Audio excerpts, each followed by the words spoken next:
खुलुमबाय गिबियावनो बर' रादाब नायनानै मोजां मोनग्रा गासैबो रायजो राजा नोंथांमोनखौ आंनि चेनेलाव फिन खेबसेबाव बरायनाय बावहरग्रोनाय थाबाय। आसा खालामो बयबो मोजाङै दङ। नोंथांमोननि थाखाय आं मोनसे गोदान खौरां लानानै नुजाथिफैलायबाय। आसा खालामो नोंथांमोना खौरांखौ नायनानै मोजां मोनगोन। बुरलुंबुथुर दैमायाव नाव जाब्रबथाय। नलबारि मकलमुवानि पेराथरा गाथोनाव जादों बे नाव जाब्रबथाया।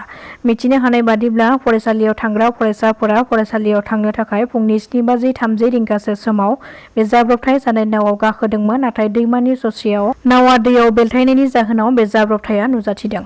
जायनि जाहोनाव बे जाब्रबथायजों 4 फरायसाफोरजों लोगोसे 4 सुबुङा गोमानानै दङ। मिथिनो हानाय बादिब्ला बे जाब्रबथाय जानाय नावाव खमैबो सा 30निफ्राय सा 35 फरायसाफोरा गाखोदोंमोन। बे जाब्रबथायखौ खौरां मोननायनि उनाव एसडीआरएफ आरो एनडीआरएफनि हानजाया गोमानानै थानाय सुबुंफोरखौ दैयाव नागिरनायखौ जागायजेनो।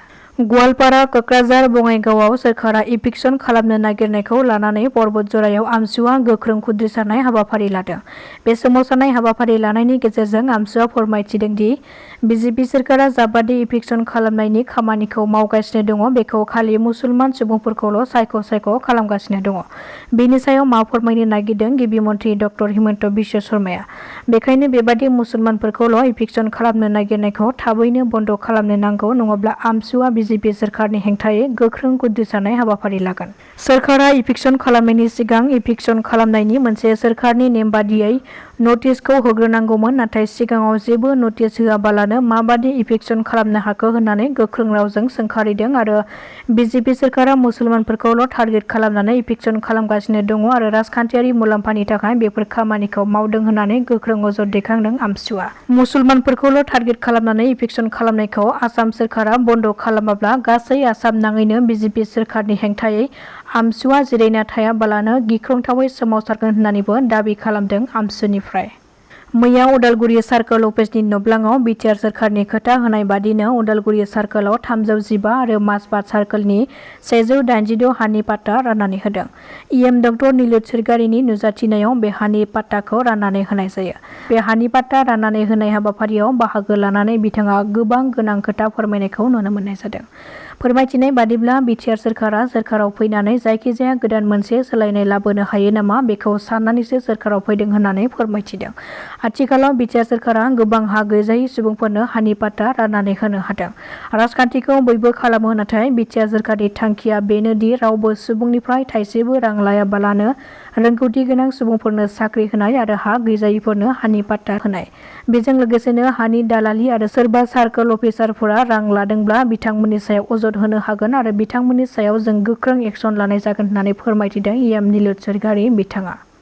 बर' सावथुन मुलुगनि फावखुंगुर आरो चिरां जिल्लानि गुरुभाषा भिसिडिसिनि मासिगिरि बिपुल मोसाहारिखौ गावनि न'आवनो फैनानै गाग्लोबनाय जाथायखौ लानानै गाग्लोबग्रा दायनिगिरिफोरखौ हमनो थाखाय थानायाव केस थिसनदोंमोन बिपुल मोसाहारिनि बिसिया। नाथाय 24 घन्टा सम बारलांब्लाबो केस थिसननायखौ रेजिस्टार खालामैनि थाखाय गोख्रों अजद दैखांदों आरो गाग्लोबग्रा सुबराज बसुमतारीखौ थाबैनो हमनांगौनि थाखाय दाबि खालामदों बिपुल मोसाहारिनि फिसायजों लोगोसे रायजो राजाफ्रा।